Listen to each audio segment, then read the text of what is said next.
How's it going, everybody? I am back. This is going to be a quick video. This is going to be a video response for Eric at Four Leaf Cards. He wants us to show a beautiful card. So this was tough for me, but I'm going to go with, I picked out three that I really like a lot. So these are kind of the candidates from my PC.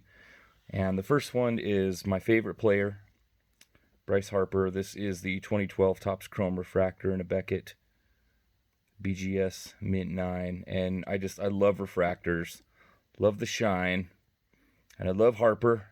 So it's just kind of a combination of all those good things in a just fine 9. So that I think that is a beautiful card, and that was one to be considered. And then again, as a Phillies fan and an autograph collector, I had to consider this one. This is the Rose, Perez, and Joe Morgan Reds reunited card when they're all on the Phillies. This group won the pennant in 1983. They did ultimately lose to the Baltimore Orioles in the World Series. All three of these were signed, I'm sure, at private signings. I bought this from a guy who does private signings with several Hall of Famers on a regular basis. And I bought this raw, sent it in, and I had no doubts it was good just because I've dealt with this seller before, and his stuff's fantastic. So beautiful card. Three beautiful blue autos of those guys. So that is a beautiful card as well. And then the next one that I wanted to consider is the recent pickup of the 54 Jackie. And I'm going to go with this one. This is going to be my pick. 1954 Topps. It's a PSA 1.5. And like I say, it's a 1.5. It is not perfect. As you can maybe see with the light, there is a little bit of a crease that comes up through here. But this card, it's a good-looking card. I mean, there's centering on it is good. There's no snow all over his face or anything like I've seen with other copies. And again, like the centering issues are sometimes problematic with 54s, and this has good centering. So I'm going with this one just because I feel like this taught me a valuable lesson. For years and years and years, I have been a stickler with the grade number.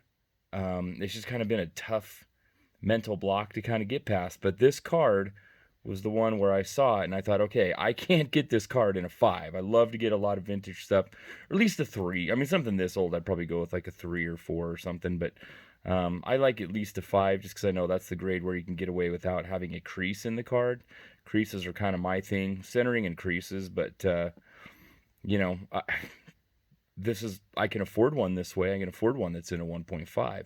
A 5, that's going to be probably out of my range. So to be able to have this card and to have it look just awesome on the shelf or in the collection, and the eye appeal. You know, this really was my eye appeal importance lesson that this card taught me. That, you know what, with vintage, I can't get stuck on the number like I do with the other stuff. I've got to kind of go with a different mindset when it comes to this old vintage stuff.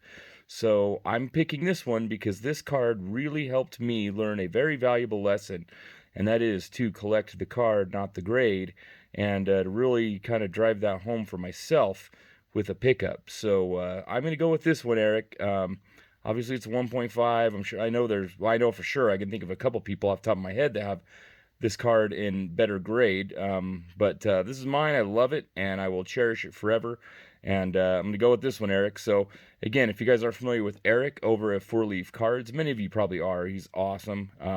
Check him out. Him and his son do a lot of collecting together, and he is just a super awesome guy, very generous guy. Give him a sub. I'll put a link to his channel in the video description. That is all I got for now. Have a great weekend, everybody. See you on the next video.